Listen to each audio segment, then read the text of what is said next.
Кайрылуу күн, құрметті көрермендер. Жамбыл облысы өңірлік коммуникациялар қызметі баспасөз конференциясын онлайн форматта бастайды. Добрый день, уважаемые зрители. Мы начинаем пресс-конференцию региональной службы коммуникации Жамбылской области в онлайн формате. Бүгін біз Жамбыл облысы Тараз қаласының аумағында карантин режимін енгізу туралы тақырыбында сөз қозғайтын боламыз. Сегодня мы будем говорить на тему о введении режима карантина на территории города Тараз, Жамбылской области. Алаңымызға келген қонақтармен таныстырып өтейін. Қарабалаев Айтқазы Дәулетқұлұлы, Тараз қаласының әкімі. Надоев Ғазиз Дүйсенбекұлы, Жамбыл облысы товарлар мен көрсетілетін қызметтер сапасы мен қауіпсіздігін бақылау департаменті басшысының орынбасары. Құрметті қонақтар, алаңымызға қош келдіңіздер. Айтқазы Дәулетқұлұлы, сөз кезегі өзіңізде.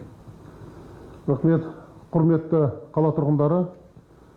Тараз қаласының бас мемлекеттік санитарлық дәрігерінің қаулысымен 7 сәуір күні сағат 00-ден бастап қала аумағында карантин режимі енгізіледі.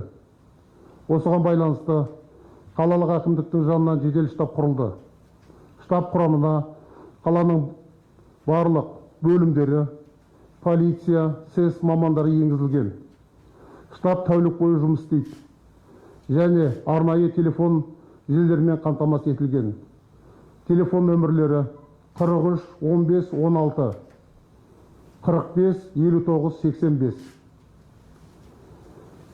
Карантин жарияланғаннан кейін барлық автокөлік құралдарының және азаматтардың қала аумағына кіруіне және шығуына тыйым салынады.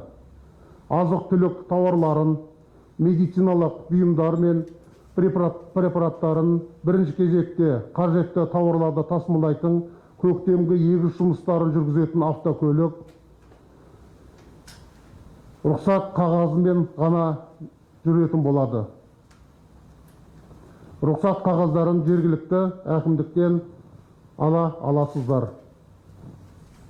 Қоғамдық көліктер сағат 7:00-ден 20:00-ге дейін жұмыс істейтін болады. Осыған байланысты адамдардың және жеке көліктің Тараз қаласының аумағында еркін жүруіне тыйым салынады. Жұмыс орнынан анықтама болған жағдайда тұрғылықты жерінен жұмыс орнына дейін және кері жүріп тұру үшін жұмыстар жүргізілетін болады. Азық-түлік тауарларын, дәрілік препараттарды және медициналық бұйымдарды сатып алу, медициналық көмекке жүгіну, мемлекеттік және әлеуметтік көмек алу мақсатында мемлекеттік мекемелерге бару, көптеген төтенше жағдай, күтпеген төтенше жағдай және адамның өмірі мен денсаулығына қауіп төндіретін басқа да жағдайлар кезінде. Бұл ретте отбасы мүшелерін қоспағанда адамдардың 3 адамнан артық топтасуына, сондай-ақ кәмелетке толмағандардың ересектерінің еріп жүруінсіз жүріп тұруына тыйым салынады. Жеке тұлғалар, автокөлік жүргізушілері жеке қорғану құралдарын пайдалануға міндетті. Азық-түлік супермаркеттері, азық-түлік дүкендері, дәріханалар, ветеринарлық дәріханалар, ауыл шаруашылығы техникасын алған автобөлшектер, ауыл шаруашылығы жануарлар арылған жем шөптерге өткізуге рұқсат беріледі. Мейрамханаларға, дәмханаларға, барларға, асханаларға және басқа да қоғамдық тамақтану нысандарына тұтынушыларға жеткізіп беру режимі бойынша сағат 10:00-ден 22:00-ге дейін жұмыс істеуге рұқсат етіледі. Ал ірі сауда үйлері, ойын-сауық орталықтарының, базарлардың, барлық азық-түлік емес тауарлар сауда нысандарының, автосалондардың, автоқосақы бөлшектер сату салондарының, гүл павильондарының қызметтері түгелдей тоқтатылады. Халықтың жаппай жиналатын орындарына, оның ішінде саябақтарға, скверлерге, саяжайларға, алаңдарға, балалардың ойын алаңдарына және қала тұрғындарының өзге де демалыс орындарына баруына тыйым салынады. Барлық қызмет түрлерін көрсету орындары, барлық банк бөлімшелері және ломбардтар, Қазпошта акционерлік қоғам бөлімшелері, қонақ үйлер, сондай-ақ дөңгелек монтаждауға арналған жеке тұрған бокстар жұмыс істеуге рұқсат. Қала тұрғындарының карантин кезінде барлық сақтық шараларын ұстанып, үйлеріңізге қалуға шақырамын.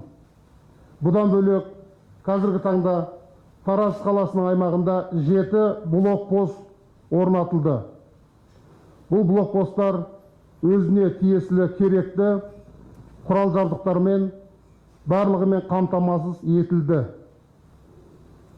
Тікелей қалада ашылған штабпен байланыста болатын болады. Бұлар компьютермен тиісті, видеокамералармен, тепловизорлармен түгелдей қамтамасыз етілді. Бұл жұмыстар жалғасатын болады. Күнделікті 24 сағат кезекшілік ұйымдастырылды. Рахмет. Ғазиз Дүйсенбекұлы, сөз кезегі өзіңізде. Добрый день, уважаемые жители города Тараза. Учитывая сложившуюся эпидемиологическую ситуацию по республике в целом и учитывая ситуацию эпидемиологическую в Жамбылской области, постановлением главного госврача города Тараз принято решение о введении ограничительных мероприятий по городу Тараз, то есть в том числе карантина. Уважаемые жители, просим вас с пониманием отнестись к тем ограничительным карантинным мероприятиям. Это все принимается для того, чтобы прервать ту эпидемиологическую цепь передачи коронавирусной инфекции. На сегодняшний день скученность населения, теснота дает повод быстрому распространению данного заболевания. Карантинные меры, принятые на сегодняшний день по городу Тараз, будут обязывать тех предпринимателей, которым мы разрешили на сегодняшний день работать, на своих предприятиях, торговых домах, продовольственных магазинах соблюдать строжайший санитарно-дезинфекционный режим. Уважаемые предприниматели, необходимо будет обеспечить все пункты требования, которые не дадут распространиться заболеванию в стенах ваших медицинских организаций. Также на сегодняшний день, чтобы прервать пути передачи инфекции, введены ограничения по движению населения. Мы просим вас убедительно соблюдать все меры гигиены, соблюдать все меры врачей. На сегодняшний день по всем медицинским организациям будет отменена плановая госпитализация. На сегодняшний день медицинские организации города переходят в режим карантина. Будет оказываться экстренная медицинская помощь. Также будет обслуживаться наше население, у которых появились признаки заболевания, дистанционно врачами и медработниками поликлиник.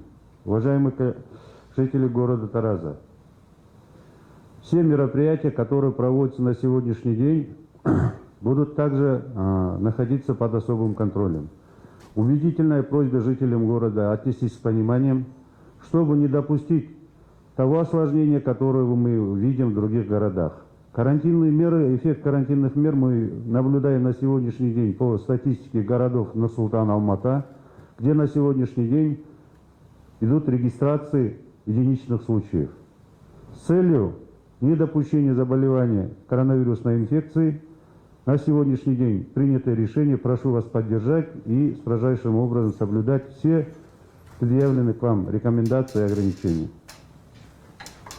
Рахмет. Құрметті көрермендер, тақырып бойынша сұрақтарыңыз болса, өңірлік коммуникациялар қызметінің ресми парақшасына қалдыруларыңызды сұраймыз. Осымен баспасөз конференциясын аяқтаймыз. Келесі кездескенше аман сау болыңыздар.